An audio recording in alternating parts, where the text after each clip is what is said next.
You haven't met with the media since Mike made his decision to go to Notre Dame. Just your thoughts on that.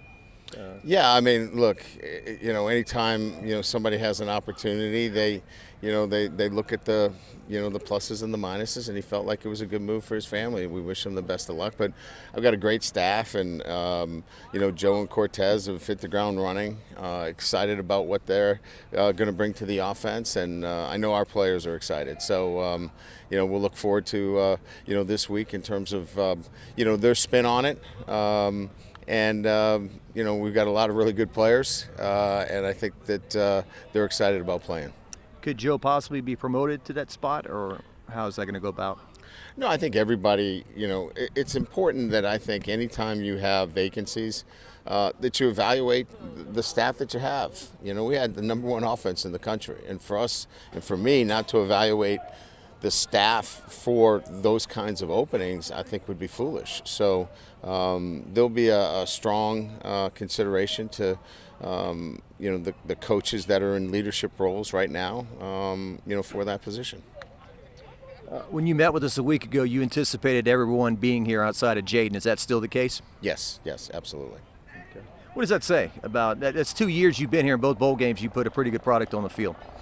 Yeah, I think it's stronger this year because our guys are educated more on, what it is to be, an LSU football player. And the standard is to finish what you started. And, to have Malik here and BT and, all of our defensive players, they want to finish what they started. And that is, complete the season, win 10 games, and keep building this program. And look, everybody has decisions to make, and we respect everybody's decision. And if they chose not to play, we would still respect them and support them. But they want to play with their teammates. They love playing for LSU, and I think it says a lot about the culture we're building. How's Mekhi look? You guys been coming back from an injury and is out here. I was really impressed with him today. We run a period called half-line run, which is a really technique-based ones versus ones, and it was great to see his quickness was back, his ability to get off blocks. One of the things obviously he does really well is he disengages and he gets to the ball carrier, and you could see that back, if you will. He had lost that kind of suddenness and that twitch, and you can see that he's got that back, and he'll make a difference for us on Monday. So you think he's going to have a chance to play? You expect him to play? Mekhi Wingo will play, and he'll play effectively for us. What Sage Ryan talked about going in the portal, didn't. It's that time of year. A guy like him, what kind of conversations do y'all have with?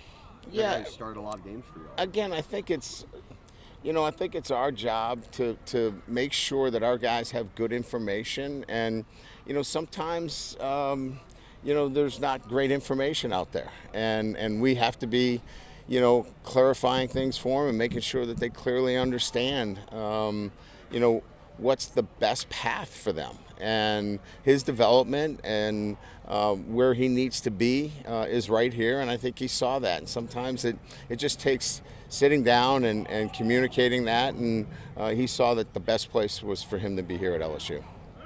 What are you seeing out of Garrett leading the team so far?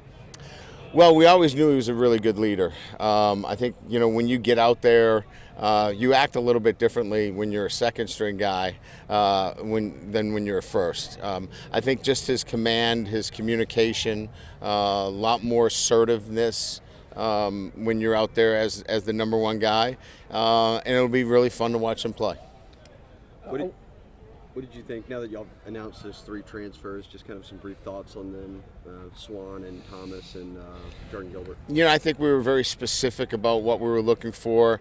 As you know, this was a really big freshman class, and we want to let those freshman players develop. We didn't want to suffocate him, so to speak, with a bunch of transfers. But these were specific needs that we had, and we felt like we addressed them with obviously another quarterback who's a veteran player in the SEC that will fill that room up with some experience. And then, 2 players that bring depth to, really strong rooms. So we think there's a high character. 2 of them are from the state of Louisiana, which is very important to me, and I think they fit really well within the culture of our team. wanted to ask about Louis Bourgeois and your staff. Yeah. All these people that have to come over here, 200 staffers, over 100 players. What kind of undertaking is that to make that happen? It's massive in a sense that even, when you come here, you got to look at, all right, how are we doing the laundry? Where you're moving, massive amount of field equipment. We've got, Pete Jenkins' sled that was, hand built for him that weighs about, 2,500 pounds. I mean, there's just so much that you have to move logistically, and Louis has done a great job with his staff in making sure that we're here and have the things that we need. All right, good to go. Thanks, guys. Appreciate you being here. All right. Thank you.